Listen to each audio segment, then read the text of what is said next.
Hello എല്ലാവർക്കും നമ്മുടെ ചാനലിൻ്റെ പുതിയൊരു വീഡിയോയിലേക്ക് സ്വാഗതം. അപ്പോൾ ഇത് ഞായറാഴ്ചത്തെ ആട്ടോ. ഞായറാഴ്ചത്തെ ഞാനൊരു ഷോർട്ട് വീഡിയോ ആയിട്ട് ഇട്ടിട്ടുണ്ടായിരുന്നു. അപ്പോൾ ഇത് എൻ്റെ ഡീറ്റെയിൽ ആയിട്ടുള്ള ലോങ് വീഡിയോ ആണ്. അപ്പോൾ അതേ രാവിലെ നേരം വൈകിയാണ് എണീറ്റത്. അപ്പോൾ ചായയൊക്കെ വെച്ചിട്ടുണ്ട്. 7 മണി കഴിഞ്ഞ് ഞാൻ എണീറ്റപ്പോൾ അപ്പോൾ അതേ രാവിലെ വെറും വയറ്റിൽ കഴിക്കുന്നതാണ് ഇത്. അപ്പോൾ ഒരു നാരങ്ങ നാലാക്കി മുറിച്ചിട്ട് അതിൻ്റെ ഒരു ഭാഗം എടുത്തിട്ട് നന്നായിട്ട് പിഴിഞ്ഞ് വയ്ക്കും. പിന്നെ ഇനി ഇതിനകത്തോട്ട് നമ്മുടെ ചിയാ സീഡ് കുതിർത്തത് 1 ടീസ്പൂണാണ് കേട്ടോ ചിയാ സീഡ് എടുക്കുക. 1 ടീസ്പൂൺ ചിയാ സീഡ് ഞാൻ നേരത്തെ അവിടെ കുതിർത്തി വെച്ചിട്ടുണ്ടായിരുന്നു എണീറ്റപ്പോൾ തന്നെ കേട്ടോ. അപ്പോൾ അതൊരു 15 മിനിറ്റ് കുതിർത്തതിന് ശേഷം പിന്നെ അതേ ഇതിനകത്തോട്ടും കൂടെ ഈ നാരങ്ങയുടെ മിക്സിയിലോട്ട് ഒഴിച്ച് നന്നായിട്ട് ഇളക്കി. അപ്പോൾ അതാണ് കേട്ടോ വെറും വയറ്റിൽ ഞാൻ കഴിക്കാറ്. ഇപ്പോൾ കുറേ നാളുകളായിട്ടോ ഇത് കഴിക്കണം ഏകദേശം ഒരു 5-6 മാസത്തിൽ കൂടുതലായിട്ടുണ്ട് ഇത് കഴിക്കാൻ തുടങ്ങിയിട്ട് കേട്ടോ. അപ്പോൾ അത് കഴിഞ്ഞ് പുറത്തേക്ക് ഇറങ്ങിയതാണ് കേട്ടോ. അപ്പോൾ ഇന്ന് രാവിലെ പള്ളിയിൽ പോയില്ല, വൈകിട്ടാണ് കേട്ടോ പള്ളിയിൽ. വൈകിട്ട് ഇന്ന് സൺഡേ സ്കൂളിൻ്റെ ആനുവൽ ഡേ ആണ്. അപ്പോൾ അതിന് പോകണം, അതുകൊണ്ടാണ് ഇച്ചിരി വൈകി എണീറ്റത്. പിന്നെ ശനിയാഴ്ച മേമയുടെ അടുത്ത് വന്നപ്പോൾ കുറച്ച് നേരം വൈകി, അപ്പോൾ കിടക്കാനൊക്കെ വൈകിയതുകൊണ്ട് പിന്നെ രാവിലെ പള്ളിയിൽ പോകണ്ടല്ലോ എന്ന് വിചാരിച്ചിട്ട് ഞാനങ്ങനെ വൈകി എണീറ്റതാട്ടോ. അപ്പോൾ കുഞ്ഞുവിന് ഇതേ മരുന്ന് കൊടുക്കാൻ വേണ്ടിയിട്ട് മോളിൽ നിന്ന് കുറച്ച് പനിക്കൂർക്കയുടെ ഇലയും ആടലോടകമൊക്കെ പറിക്കാനായിട്ട് വന്നതാട്ടോ. അപ്പോൾ നല്ല കഫക്കെട്ടുണ്ട്, ആൾക്ക് ചുമയുമുണ്ട്. അപ്പോൾ കുറച്ച് ഇതാണ് കേട്ടോ കൊടുക്കണത്. അപ്പം ഉണ്ണിയും ചെറുതായിരുന്നപ്പോൾ ഞാൻ ഇതൊക്കെയാണ് കൊടുത്തുകൊണ്ടിരുന്നത്. ഇംഗ്ലീഷ് മരുന്ന് കൊടുക്കണേക്കാൾ മുമ്പ് തന്നെ ഇത് കൊടുക്കും.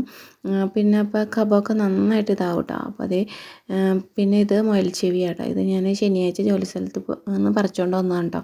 അപ്പോൾ അതാണ്ട് ഇതിന് ഇച്ചിരി വാട്ടമുണ്ട്. പിന്നെ അത് വെള്ളത്തിലൊക്കെ ഇട്ട് കഴിയുമ്പോൾ ശരിയായിക്കോളും. അപ്പം തന്നെ നമുക്ക് വെള്ളത്തിൽ വയ്ക്കാൻ പറ്റിയില്ല, അല്ലെങ്കിൽ ഇത് ക്ലിയറായിട്ട് നല്ല ഫ്രഷ് ആയിട്ട് തന്നെ ഇരുന്നേനെ കേട്ടോ. അപ്പോൾ ഇനി അതൊക്കെ നന്നായിട്ട് കഴുകി ഒന്ന് വെള്ളത്തിലിട്ടൊന്ന് വാട്ടി പിഴിഞ്ഞ് ഒക്കെ എടുത്ത് നീര് കൊടുക്കണം കേട്ടോ. അപ്പോൾ അത് വെറും വയറ്റിലാണ് കേട്ടോ കൊടുക്കാറ്. പല്ല് തേച്ച് ചെയ്യുമ്പോൾ വെറും വയറ്റിൽ കൊടുക്കും. അപ്പോൾ അതൊക്കെ അങ്ങനെ അവിടെ വെച്ച് കഴുകിയൊക്കെ ഇട്ടു കേട്ടോ. അതിന് ശേഷം പിന്നെ ഞാൻ ആ നാരങ്ങ കുടിച്ച് കഴിഞ്ഞ് ഒരു അരമണിക്കൂർ കഴിയുമ്പോഴാണ് പിന്നെ ജെലീസർ കഴിക്കുക കേട്ടോ. ഇത് ഞാനിപ്പോൾ 1.5 വർഷത്തിൽ മേലെയായി ഇത് കഴിക്കണം കേട്ടോ. ഇത് മറ്റേ കൊളാജനാണ് കേട്ടോ, നമ്മുടെ ഹെൽത്തി ജോയിൻസിനൊക്കെ നല്ല സംഭവമാണ് ജെലീസർ. അപ്പോൾ ഇത് ചേട്ടൻ്റെ കമ്പനിയിൽ നിന്നാണ് കേട്ടോ. അപ്പോൾ ഇതിൻ്റെ ബോട്ടിലുണ്ടായത് തീർന്നു കേട്ടോ. അപ്പോൾ നമ്മളിത് വേറെ 1/2 കിലോ വാങ്ങിച്ചിട്ട് ഇതുപോലെ ബോട്ടിൽ ഇട്ട് വെക്കണതാണ്. ബോട്ടിലിൽ നല്ല റേറ്റാണ്. നമുക്ക് കമ്പനിയിൽ നിന്ന് നേരിട്ട് കിട്ടുമ്പോൾ 1/2 കിലോ 500 രൂപയ്ക്ക് കിട്ടണത് കേട്ടോ. അപ്പോൾ ഞാനും ചെയ്യണമെന്ന് ഇത് കഴിക്കുന്നുണ്ട് കേട്ടോ. അപ്പോൾ അത് നാരങ്ങ കഴിച്ച് ഒരു അരമണിക്കൂർ കഴിയുമ്പോൾ ഇത് കഴിക്കും. അതിനുശേഷം കുഞ്ഞുവിന് ഇതൊക്കെ വാട്ടി പിഴിയാനായിട്ട് അവിടെ വെച്ചിട്ടുണ്ട്. അപ്പോഴാണ് അവൻ വന്നിട്ട് പറഞ്ഞത്, അമ്മ ട്രീമ ഒരു ഗിഫ്റ്റ് ഇരിക്കണമെന്ന് പറഞ്ഞത് കേട്ടോ. അപ്പോൾ ഞാൻ വന്ന് നോക്കിയപ്പോൾ ശരിയാണ്, ക്രിസ്മസ് ട്രീമ ഒരു ഗിഫ്റ്റ് ഇരിക്കുന്നുണ്ട്. അപ്പോൾ നമ്മൾ രാത്രി വന്നപ്പോൾ ഒന്നും ശ്രദ്ധിച്ചില്ല കേട്ടോ. അപ്പോൾ ഇവന് രാവിലെ ഇങ്ങനെ ഇതിൻ്റെ അടുത്ത് വന്ന് നിന്നപ്പോഴാണ് ഇത് കാണുന്നത്. അപ്പോൾ ഇത് ആര് വെച്ചു എന്ത് വെച്ചു എന്നുള്ളത് ഒന്നും അറിയില്ല കേട്ടോ. അപ്പോൾ ഞാൻ പറഞ്ഞു ആരാ വെച്ചതെന്ന്. അപ്പോൾ നമ്മളിവിടെ ഉണ്ടായിരുന്നില്ലല്ലോ ശനിയാഴ്ചത്. അതായത് ഇവർ രണ്ടുപേരും മേമയുടെ അടുത്ത് രാവിലെ പോവുകയും ചെയ്ത്, ഞങ്ങൾ രണ്ടാളും ജോലിക്കും പോയി. പിന്നെ വന്നു കഴിഞ്ഞപ്പോൾ അത് ശ്രദ്ധിച്ചില്ല, വേഗം കുളിച്ച് റെഡിയായിട്ട് ഞങ്ങളും മേമയുടെ അടുത്തേക്ക് പോവുക ചെയ്തത്. അപ്പോൾ ഇതൊക്കെ കുറച്ച് കഴുകിയൊക്കെ വെള്ളത്തിലിട്ട് കുറേ നേരം വെച്ചിട്ടുണ്ടായിരുന്നു. പിന്നെ നന്നായിട്ട് ക്ലീൻ ചെയ്ത് അത് വാട്ടാനായിട്ട് അങ്ങ് വെച്ചു. അപ്പോൾ നോക്കിക്കഴിഞ്ഞപ്പോൾ കുറച്ചൊരു ബിരിയാണിയുടെ റൈസ് ഇരിപ്പുണ്ടായിരുന്നു കേട്ടോ, കൈമ റൈസ്. അപ്പോൾ ഉച്ചയ്ക്ക് എന്തായാലും അത് ഉണ്ടാക്കാമെന്ന് വിചാരിച്ച് അതൊക്കെ അളന്ന് എടുത്ത് വെച്ചിട്ടുണ്ട്. അപ്പോൾ ചേട്ടൻ ബീഫ് മേടിച്ച് വെച്ചിട്ടുണ്ട് കേട്ടോ. അപ്പോൾ ഇനി അതൊക്കെ ഒന്ന് നുറുക്കിയെടുക്കണം. അപ്പോൾ എന്നാൽ അവിടെ സ്ഥലത്ത് പുല്ല് വെട്ടാനായിട്ട് ആൾ വരും കേട്ടോ. അപ്പോൾ അവിടേക്കൊന്ന് പോകണം. അപ്പോൾ ഇതൊക്കെ നന്നായിട്ട് വാടിയിട്ടുണ്ട്. ഇനി അതൊക്കെ ഒന്ന് ചൂടാറുമ്പോൾ നമുക്ക് ഒന്ന് പിഴിഞ്ഞ് കൊടുക്കുക കേട്ടോ. അപ്പോൾ ഇത് നല്ലതാണ് കേട്ടോ കുട്ടികൾക്ക് കൊടുക്കുന്നത്. നമ്മൾ ഇംഗ്ലീഷ് മരുന്നൊക്കെ കൊടുക്കണേക്കാളും നന്നായിട്ട് ഇത് കഫം പോവും. അപ്പോൾ ഇവൻ്റെ നല്ല ചുമയുണ്ട് കേട്ടോ. നല്ല ചുമ എന്ന് പറഞ്ഞാൽ നല്ല ചുമയുണ്ട്. ആളാണെങ്കിൽ നമ്മൾ കഴിഞ്ഞ ഞായറാഴ്ച എറണാകുളത്ത് ഫ്ലവർ ഷോയ്ക്ക് പോയപ്പോൾ ഐസ്ക്രീം കഴിച്ചായിരുന്നു. പിന്നെ ഒരെണ്ണം പോരാഞ്ഞിട്ട് 2 കഴിച്ച്. അത് കഴിഞ്ഞപ്പോൾ തുടങ്ങിയതാണ് ആൾക്ക് തൊണ്ടവേദനയും കാര്യങ്ങളൊക്കെ. പിന്നെ ഈ ക്ലൈമറ്റ് ഇങ്ങനെ മാറുന്നതുകൊണ്ട് ഇപ്പോൾ രാവിലെ നല്ല മഞ്ഞാണല്ലോ, ഭയങ്കര കോടയാണ്. അപ്പോൾ അതിൻ്റെ ആ ഒരു ഇതുണ്ടാവും. പിന്നെ അതെല്ലാം കൂടി ആയപ്പോൾ ആൾക്ക് നല്ല ചുമയായിട്ടുണ്ട്. അപ്പോൾ കഴിഞ്ഞ ആഴ്ചയിൽ ചെറിയൊരു പനി ചുമയൊക്കെ ആയിട്ട് ഒരാഴ്ച സ്കൂളിൽ പോയില്ലായിരുന്നു കേട്ടോ. പിന്നെ തിങ്കളാഴ്ച തൊട്ട് വിടാമെന്നോർത്തിരിക്കുകയായിരുന്നു. അപ്പോൾ പിന്നെ അതൊക്കെ ഒന്നാക്കി ഇതിൽ പാത്രത്തിലോട്ട് ഇട്ടിട്ട് നമുക്ക് നന്നായിട്ട് കൈ കൊണ്ട് തിരുമ്മി 2 കൈയും വെച്ചിട്ട് നന്നായി ഇങ്ങനെ നമ്മുടെ ഉള്ളം കയ്യിൽ വെച്ചിട്ട് ഇങ്ങനെ ചുറ്റിച്ച് ഇങ്ങനെ തിരുമ്മി എടുത്ത് കഴിഞ്ഞാൽ കുറച്ചും കൂടെ നല്ലതായിരിക്കും. അപ്പോൾ ഞാനിങ്ങനെ ക്യാമറയൊക്കെ പിടിച്ചുകൊണ്ടിരിക്കുന്നുണ്ട്, ഞാൻ ഒറ്റ കൈ വെച്ചിട്ടുണ്ട് ഇങ്ങനെ പിഴിഞ്ഞെടുക്കണം. പിന്നെ ഫോൺ താഴെ വെച്ചിട്ട് ഇങ്ങനെ പിഴിഞ്ഞിട്ട് കിട്ടാണ്ടായി കഴിഞ്ഞപ്പോൾ ഫോൺ താഴെ വെച്ച് പിഴിഞ്ഞെടുക്കുകയായിട്ട് ചെയ്തത്. അപ്പോൾ എൻ്റെ ട്രൈപോഡാണെങ്കിൽ പൊട്ടിപ്പോയി. അപ്പോൾ എനിക്ക് ഈ ഫോൺ ഒരു സ്ഥലത്തും വെച്ചിട്ട് വീഡിയോ എടുക്കാനായിട്ട് പറ്റണില്ല ഇപ്പോൾ. അപ്പോൾ അതുകൊണ്ട് ആ ഫോൺ താഴെ വെച്ച് പിന്നെ അതെല്ലാം പിഴിഞ്ഞെടുത്ത് അപ്പോഴത്തേക്ക് അവൻ പല്ലൊക്കെ തേച്ച് വന്നിട്ടുണ്ടായിരുന്നു. അപ്പോൾ ഞാൻ പറഞ്ഞു തന്നത് വെറും വയറ്റിൽ തന്നെ കുടിച്ചോ എന്ന് പറഞ്ഞു കേട്ടോ. അപ്പോൾ അതങ്ങനെ കൊടുത്ത് തേനും കൂടി ഉണ്ടെങ്കിൽ നല്ലതാണ്. അപ്പോൾ തേൻ എൻ്റെ അടുത്ത് ഉണ്ടായിരുന്നില്ല. അപ്പോൾ അങ്ങനെ അത് ആൾക്ക് കൊടുത്തു. പിന്നെ ആൾ കുടിച്ച് കഴിഞ്ഞു. അപ്പോൾ എൻ്റെ അടുത്ത് പറഞ്ഞ ഗിഫ്റ്റ് ഒന്ന് പൊളിച്ച് നോക്കാം എന്ന് പറഞ്ഞു കേട്ടോ. അപ്പോൾ ഞാൻ ചോദിച്ചു ആരായിരിക്കുമോ തന്നതെന്ന് ചോദിച്ചു. ഇനി സ്കൂളിൽ നിന്ന്, അതായത് സൺഡേ സ്കൂളിൽ ക്രിസ്മസ് ഫ്രണ്ട് എടുക്കണ ദിവസം പോയില്ലായിരുന്നു. അപ്പോൾ ഇനി ടീച്ചറെങ്ങാൻ കൊണ്ടുവന്ന് വെച്ചിട്ട് ഇവിടെ ആളില്ലാതെ ആയപ്പോൾ അങ്ങനെ വെച്ചിട്ട് പോയതാണോ ഒന്നും അറിയില്ല. അപ്പോൾ അവൻ എൻ്റെ നിന്ന് വാങ്ങിച്ച്. പിന്നെ ഇനി ഉണ്ണി ഇവിടെ ഇല്ലല്ലോ, ഉണ്ണി മേമ്മയുടെ അടുത്തല്ലേ. അപ്പോൾ അവൻ ഞെങ്ങാനും അവൻ്റെ കൂട്ടുകാരെങ്കിലും ആണോ അതൊന്നും അറിയില്ല. എന്നാലും അത് പൊട്ടിച്ച് നോക്കാമെന്ന് പറഞ്ഞിട്ട്, എന്തായാലും നമ്മുടെ വീട്ടിലിരുന്നതല്ലേ, പൊട്ടിച്ച് നോക്കാമെന്ന് പറഞ്ഞിട്ട് പൊട്ടിച്ച് നോക്കിയിട്ട് അപ്പോൾ നല്ല ഭംഗിയുള്ളൊരു മെഴുകുതിരിയുടെ ഒരു ഇതായിരുന്നു കേട്ടോ. നല്ല രസമുണ്ടായിരുന്നു. അപ്പോൾ അതേ ഉള്ളിൽ ലൈറ്റ് തെളിയണത് നല്ല ഭംഗിയുണ്ടായിരുന്നു കാണാനായിട്ട്. അത് കഴിഞ്ഞ് പിന്നെ ഇതൊക്കെ പൊളിച്ച് വെച്ചൊക്കെ നോക്കി കഴിഞ്ഞ് കഴിഞ്ഞപ്പോഴാണ് മേളിത്തെ ആൻറ്റിയോട് ഇങ്ങനെ പറഞ്ഞത് കേട്ടോ, ഞങ്ങളുടെ ഡ്രീം ഒരു ഗിഫ്റ്റ് ഇരിക്കുന്നുണ്ടായിരുന്നു എന്നിങ്ങനെ ആൻറ്റിയോട് പറയുകയാണ്.